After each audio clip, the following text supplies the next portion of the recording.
Brainstorming and sharing ideas is the funnest part of the creative process. We decided to skip the boring part of actually making stuff and just do the fun part. I'm your host, Tom Walma. My name is Alphonse Muller. I'm Christopher Allen Brown. And I'm Jake Mattis. And this is Creativity Wasted. Dollar Days is a reality, kind of like Anthony Bourdain-style show. But what it is I travel the country and I go to the grand opening of every Dollar General store. You don't buy anything, you just go there? Yeah, I just celebrate. You get to meet the people. You know, these places are all in the wild, like out in these they're putting them all up in farms and like cornfields. There's two next to each other sometimes. Like, they're everywhere. I could spend 3 days in one city. But I have to admit, it's an important date for the Midwesterner. We had here on Plainfield, the Dollar Tree came in, and my husband was talking about that for a month. And yeah, we visited to the opening, so you would have seen us there. We had a Dollar General just open at the end of my street last weekend, and I've made 2 stops in there already. It's a big deal, man. These dollar stores, I mean, nothing's a dollar anymore in there, unfortunately. That's the sad part. But, I mean, it's the dollar, like, economy. These places are everywhere. There's Facebook groups and pages dedicated to these things. I mean, even going back to Aldi, like when in the early 90s, when I was shopping at Aldi with my parents, if you saw someone there, you avoided them at school the next week. Like, that wasn't something you wanted to be associated with. Yeah, I was shopping at Aldi. Now you're telling all your friends, go to Aldi. It's like the dollar store. You didn't shop at the dollar store before, but now the dollar store is the new Walmart. Walmart's too expensive. Yeah, but it also brings a whole culture of shopping there. I took the original branded Pop-Tarts out, and my husband slapped them out of my hand, and now go for the non-branded part. The 125 toaster strudels. I just like the idea of like all these bringing like these go into small little towns where these are at. Anthony Bourdain-style, like you go and you find the excitement. Who's excited for the Dollar Tree store? So you go into local diners and you're doing like the Anthony Bourdain among the people thing, and then you go to the dollar for the grand opening. You go to the store and you hang out and, maybe spend $1 or $2. Yeah. Are they known for having like flamboyant, like grand openings? No. With like ribbon cutting? No. No, you might get a mailer in the 2 weeks before. Oh, it's not like the mayor comes with a giant scissors and maybe if the mayor doesn't have anything going on, if he's not out playing golf. I hate Dollar General. I like all of the other dollar stores better than Dollar General. So you're a Family Dollar Tree guy? Yeah. I kind of feel like those are the 3: Dollar General, Dollar Tree, and Family Dollar. Those are like the three big ones. I feel like Dollar General's prices aren't good compared to the other ones. Like some of the things that I would buy at are you price checking the dollar stores against each other, Tom? Yeah. Well, no, this is a true budget shopper, right? Not like systematically, but of the couple things that I tend to buy, I've checked, and it was like. I mean, honestly, if I'm going into the dollar store to buy something, I'm pretty sure I know the quality of item I'm getting, and what I'm spending is what I'm spending. It's usually very small purchases. The wife likes to buy knickknacks and shit from there, little tchotchkes and decorations. There's a next to the dollar store where I'm at in Greenville, it's called a food outlet. It's like almost expired meat mostly. So I got on a kick. I've been buying nearly expired meat in bulk, like the Great Value, the Walmart brand, when they can't put it on the Walmart shelves anymore because it's almost that's not expired. That's dry aged. So I have yet to. Salmon. Right. I may have gotten the shits once or twice, maybe, but I have yet to like get sick from the nearly expired meat from the. He's like, I'm going to keep rolling with it until I'm hospitalized. Then that might be the line. Well, I was trying to lose weight from those stupid like factor mail order food things, like TV dinners. How did that go? How were those? I see them advertised on all sorts of podcasts and stuff. YouTube. I mean, I'm not a foodie. I mean, I thought they were okay. There was a couple flavors that I really liked. Are they better than like the old school like TV dinners? I would say, yeah. They're a little bigger too than like Weight Watchers things you'd buy in a Meijer. They're a little more guy-sized. But a lot like of them, the Hungry Man's. Yeah. Man portions. They vary a lot. The ketos weren't really keto. They still had carbs in them. I didn't like that. There wasn't a huge variety of keto either. It was like I wasn't too happy with it. It was like $10 a meal, and then I saw like, why can't I just go to the outlet store and buy a month full of meat for $10 and just eat that instead? Probably lose more weight. A month. Have you guys, getting back to the dollar stores, have you seen the evolution? There's Dollar General markets now that actually have like full like produce and meat and stuff like that, like hamburgers and stuff. Have you seen those? I haven't been in one. No. I've heard of them. I guess there's one in Detroit somewhere. Supermarkets, one of the elements where I don't like development or progressive ideas. I have the feeling supermarkets should just stay how they are. I know from my childhood. The only time I was happy in supermarkets were in my childhood. Now it's just the errand you have to run. But everything new, even if they're reorganizing, Aldi on Knapp Street, they changed the aisles. I'm only living here for 3 years. I knew where to find what, and that throws me off. So Dollar General market, I don't need a shopping experience in a Dollar General. Absolutely. You will not get my nipple hearts if you are providing me there any fresh baked bread. I don't expect that. I will not buy it there. So, yeah. One of the best things that came out of COVID, in my opinion, is the Kroger pickup.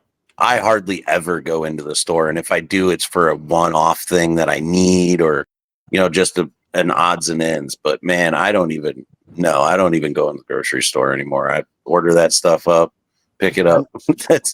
I'm such a picky shopper. I never get the first one. I have to take them from behind. It's not autism. I got tested.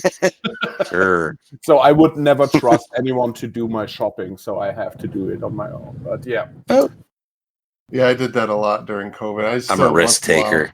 We'll get a Walmart where you pick it up. You drive in and pick it up. But it's too convenient.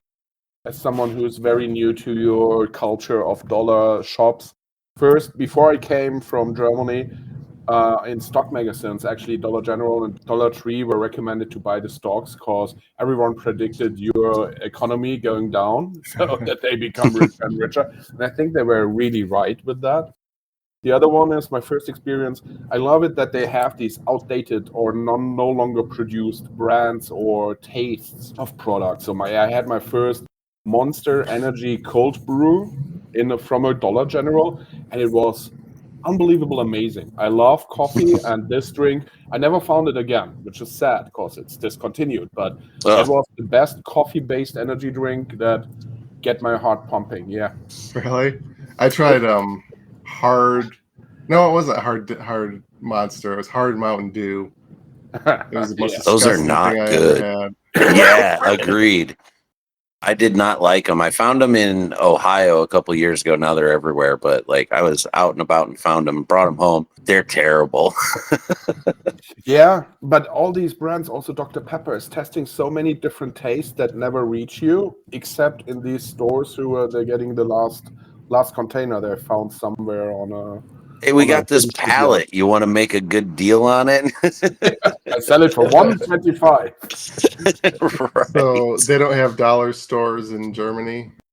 Not in this case, no. First of all, we also have employee laws. So running a whole store for 24 hours with one employee who has to do everything, not really on our scope. I remember these TikTok videos where actually customers start to help them to unpack because they couldn't get anything out of that. We have similar things. At least we call it Restposten, the last pallet you find of something, and then these stores selling that. And if it's gone, it's gone.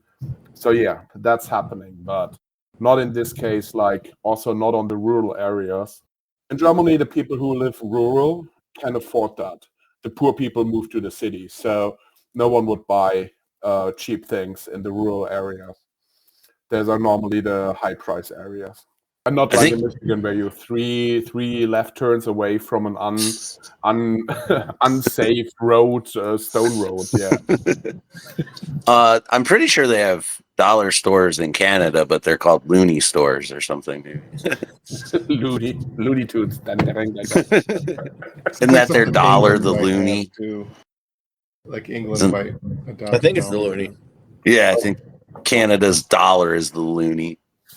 It's something. That's marketing right there. They should call it the loony bin. Oh yeah, the dollar store. Yeah. Most of the stuff's trash anyway. So What about like Buc-ee's? Would that count for your thing? Like a big convenience store gas station thing? I would do a Buc-ee's.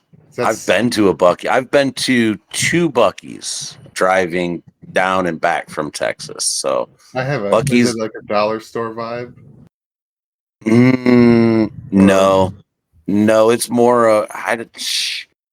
Buc-ee's is its own vibe, dude. I don't know how to explain a Buc-ee's vibe. It's a restaurant. It's a clothing store. It's everything. Yeah, indirect decoration. The one time I was in a Buc-ee's, they had a full longhorn skull, completely full with Swarovski crystals, which we couldn't even transport in our car because it was so big. So, but they're offering it for a few $100 there. Yeah, They got a whole wall of nothing but beef jerky, man. Like, yeah, a lot of It is- Yellowstone marketing material. they are well. So from what I've gathered, is they are very location diverse, though. So like, if you're more in Texas, obviously you're going to get the Texas feels. But if you venture, like I was in one, I want to say it was Missouri, maybe. I can't remember where, but we were in another one, and the attire inside was set up the same, but it was like swapped out for different states. So I know they're not everywhere, but like they are kind of like state specific. So they do play into a motif, I guess. I love it that they're rich enough to have billboards in Chicago where they said next Buc-ee's 500 miles away, and you. When I go to Dave Crumbly rooms, there's one. I'm going to Toledo, and it says something about Buc-ee's 333 miles from here. I'm like, I'm gonna have to fill up twice before I get there. You know, someone drove it. Someone said, that's a weekend idea. Is it Wall Drug? The one in like South Dakota where they have like all around the country. It's like one store. It's not even a chain. It says like 2,000 miles to Wall Drug. I think that's What kind of store is that? Like a truck stop place? It's like a. I don't know. I don't think it's a Like a truck mega stop. outlet It's place? like a touristy. It reminds me of like what do you call it? Cracker Barrel, like the old style kitsch stuff that's like junk like hanging from the ceiling that you can buy, and it's like just packed with all this old timey junk stuff. All sorts of tchotchkes, But little like tchotchkes, like the little knickknacks and knickknacks and postcards and yeah. cups with sayings on them and goofy T-shirts and If we candles. can put our name on it, we're ordering it. Yeah. Yeah. Things where it's got one for everybody's name. I know our gas stations in Germany or in all the tourist attractions, never my name. My name is a very old one. I think Christopher with a K is probably also a name that is hard to find in these name sections or tourist gifts. Tom and Mine's Jake, you are the lucky ones. You No, get I'm real lucky because that Jake is short for Jacob. So that that's super easy to find. But I really like also with Anthony Bourdain. I would love to see him very sensitive talking to a person, and then it's a crazy person like the one who stabbed people in Walmart in northern Michigan. So this person is like, oh, they don't have my favorite drink. It's more for the absurdity of it than the nostalgia and like value of it. Yeah. This is a show you would have found on like Spike TV back in the day. So would it be like a Anthony Bourdain, like a pretty serious vibe, or would it be like all gas no brakes? Andrew Callahan. So it would probably be like like his show Parts Unknown, where it would be me narrating, like and then just have like sit down interactions. It would probably like beat that show, like, you know, by the beats, you know, kind of just narrate. Here we are in Squirrel Creek, Michigan, getting ready for another grand opening of the Dollar Tree. Let's take a walk, see what this beautiful countryside has to offer. Just stuff, you know, and then just talk to all the weirdest locals you can find, invite them for coffee at the diner, and just some meth cooks, some rednecks. We've been waiting for this Dollar Tree to open for over 3 weeks now. I'm telling you, 3 weeks it's just been too long. Next Saturday we are going to be there in droves. But do you know who all gas no brakes? Do you know who that is? No, but I love that saying, all gas no brakes.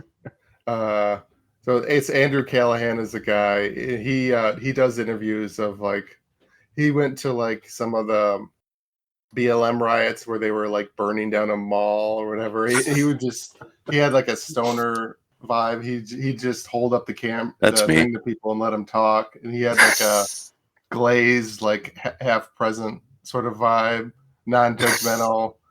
And he goes to sometimes the political things like that. Like he goes to like a Sturgis bike rally or like I'm gonna have to check that out. That sounds interesting. Trump protests and just all sorts of things all over the spectrum. And he's got like a friendly stoner vibe. I would love high quality visuals like chef tables, you know, but with all the crap you can buy there. Then some Vivaldi playing and the people are waiting. Would you also go to closings of dollar stores? Mm.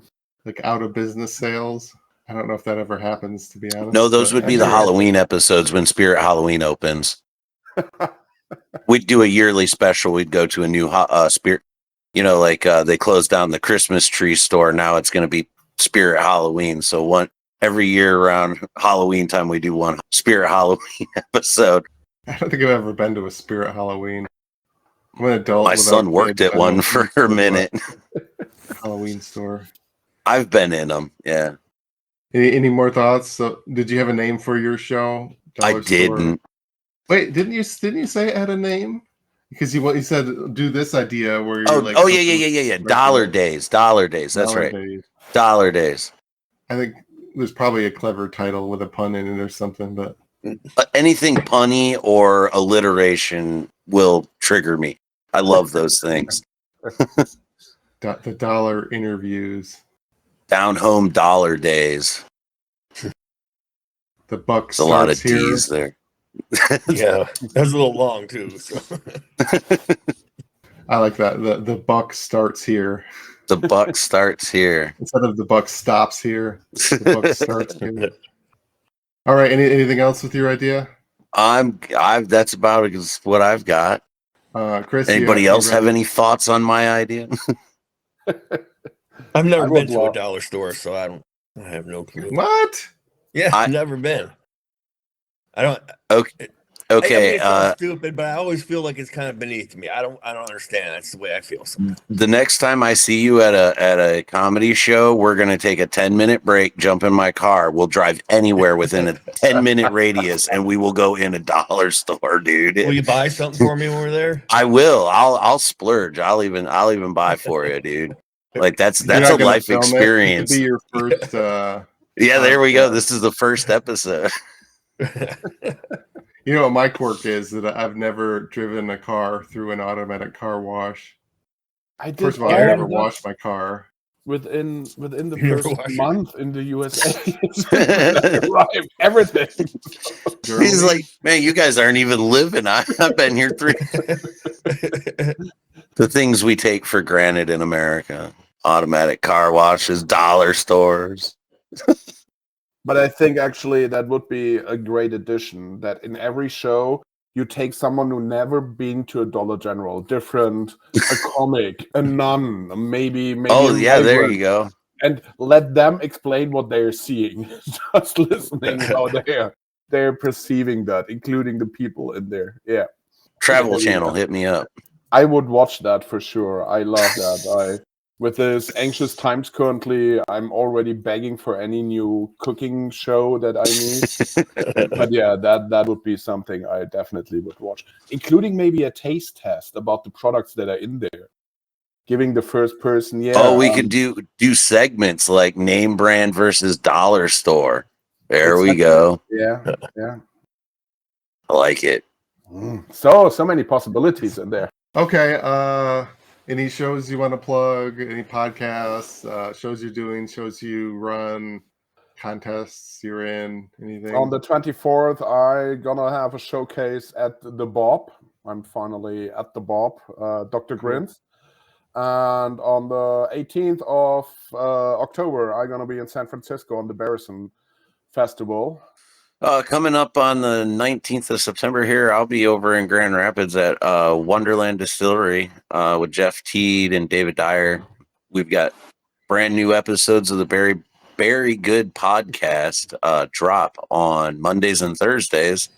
And check out Fourth and Funny every Sunday before NFL kickoff. We'll have guests do game picks for the week, recap the weekend that was football the week before, and we just joke around, give our perspective on the games. It's fun. I'm actually double booked on the 26th of September as well. I'll be at Farva's in Adrian, Michigan with Tommy Cook at his room. And then I'll be down at the basement show at the Spaghetti Warehouse in Toledo later that night. All right. Yeah, I run the Prison City Comedy Hour at the Bone Island Grill in Jackson, Michigan, Wednesday nights at 9. I'm doing the Sunday Night Funnies contest this Sunday, the 21st. That's the second round. I have the Twitch stream thing called Gaming McFitness, where I build video game controllers into fitness machines. And then I try to stream from those. And people make fun of me for not losing weight. This has been a production of Planet Amp Podcast, powered by Pinecast.